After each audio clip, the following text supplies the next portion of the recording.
Eu tô aqui de volta, né? Enfim, ainda seguindo aí nosso confinamento, né? Nossa quarentena aí por conta da pandemia. E hoje eu vim falar do primeiro volume, do primeiro livro da coleção do nosso, né? Conhecido jornalista Hélio Gaspari sobre o regime militar, a ditadura envergonhada. Né? Ontem, terça-feira, dia 31 de março, 56 anos do golpe civil-militar de 64, uma data evidentemente que não é para ser celebrada, não é para ser comemorada. Né? E o livro do Gaspari, ele é um livro muito interessante, né? Na verdade a coleção são 5 volumes, para a gente conhecer um pouco melhor da história dos 21 anos do autoritarismo, dos 21 anos do regime militar. Alguns colegas, né, historiadores, alguns colegas professores fazem uma crítica, né, ao trabalho do Gaspari pelo fato de que boa parte das fontes não são acessíveis. Né? Boa parte da obra, do trabalho do Gaspari é ligada, né, a textos que ele teria, enfim, recebido de um assessor do ex-presidente Ernesto Geisel, e esses documentos não foram, digamos assim, enfim, compartilhados, né? São documentos que o Hélio Gaspari teve acesso que, enfim, não foram publicados, não foram compartilhados e, de fato, isso cria pelo menos um certo questionamento, né? Um certo embaraço sobre, né, enfim, a veracidade, né, a existência dessas fontes. Mas eu acho a coleção muito boa, eu acho a coleção espetacular. Eu acho que é uma coleção assim que dialoga muito com uma série de aspectos que muitas vezes na nossa prática pedagógica, talvez até pela questão do tempo, a gente não consiga acessar. O Gaspari, por exemplo, na coleção, ele contextualiza muito bem qual é o contexto das relações internacionais no período de autoritarismo. Ele dialoga muito com a questão da cultura no Brasil, que paradoxalmente, né, foi muito rica na época da ditadura.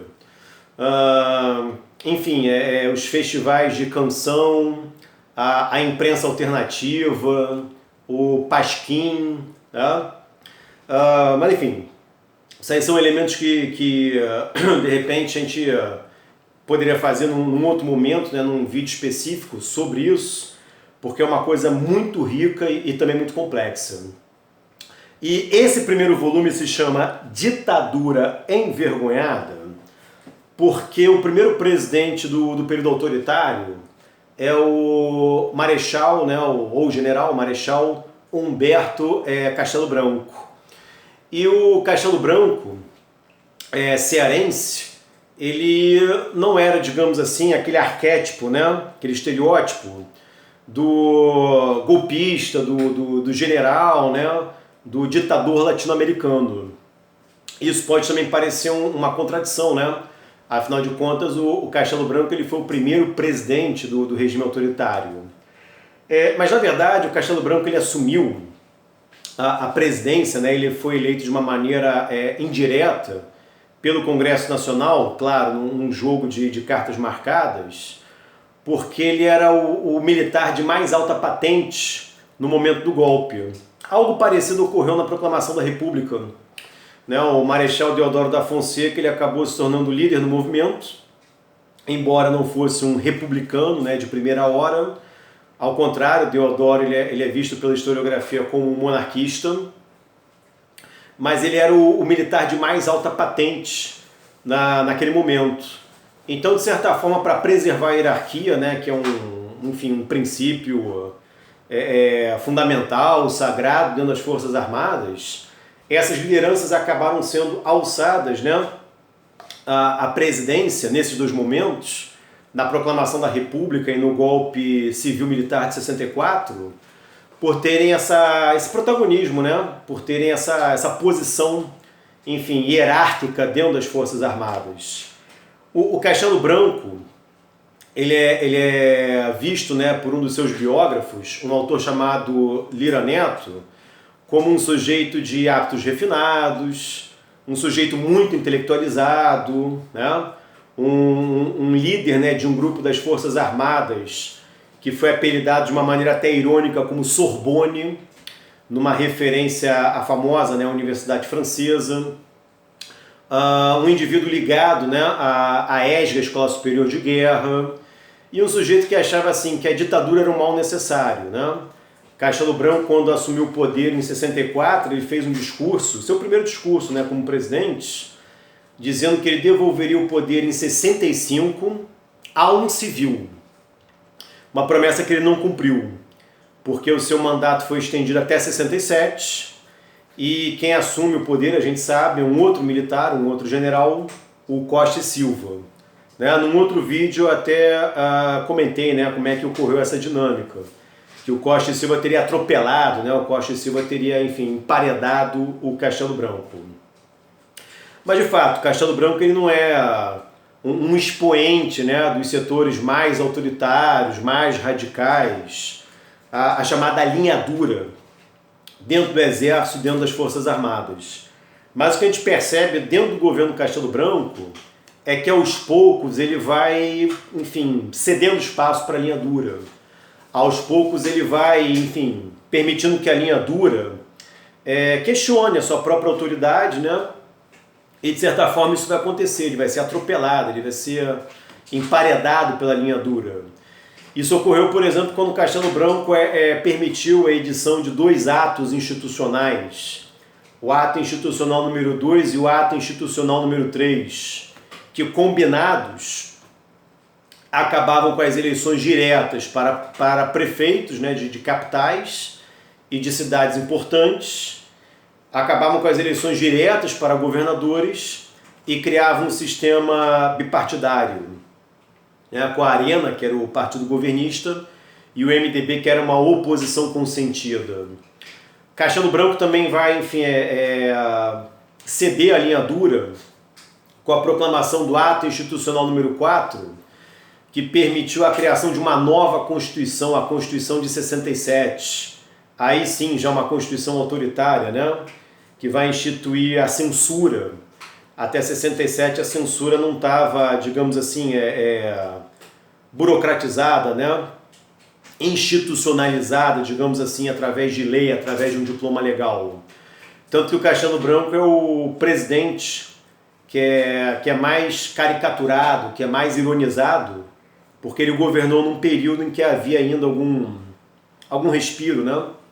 Algum vento, algum ar de liberdade no início do regime. Uma coisa interessante no livro do Gaspari é entender que a ditadura militar ela não surgiu, digamos assim, de um momento para o outro. Você diz, houve o golpe e a ditadura começou. Não. A ditadura é uma construção. A ditadura ela é construída aos poucos. Num outro vídeo eu comentei que governadores de estado, como Carlos Lacerda, Magalhães Pinto, Adhemar de Barros, eles apoiaram o golpe.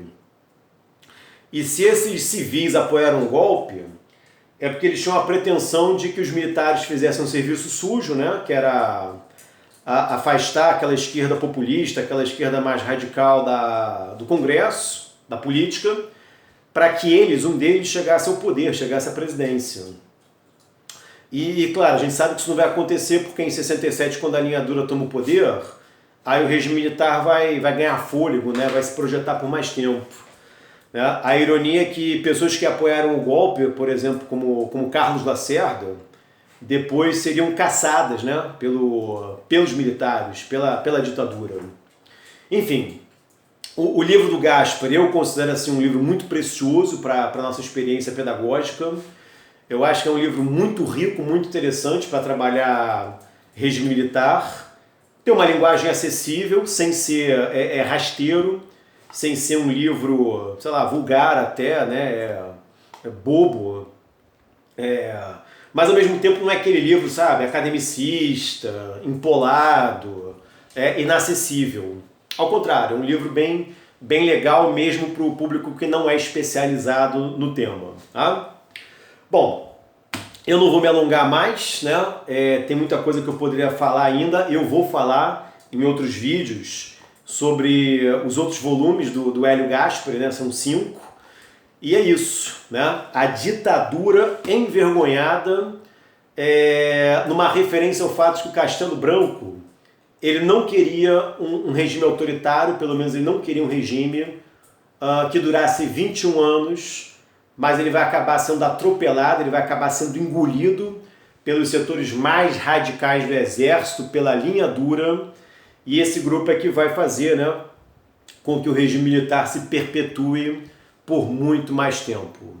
Beleza, queridos? É isso. Hoje eu encerro por aqui, né? Nessa semana, infelizmente, a gente tinha essa memória funesta, né, maldita, dos 56 anos do golpe civil-militar. E eu acho que a gente tem que, enfim, cada vez mais estudar, conhecer a nossa história, para evitar que esses erros terríveis não se repitam no futuro. Beleza? Muito obrigado e até uma próxima.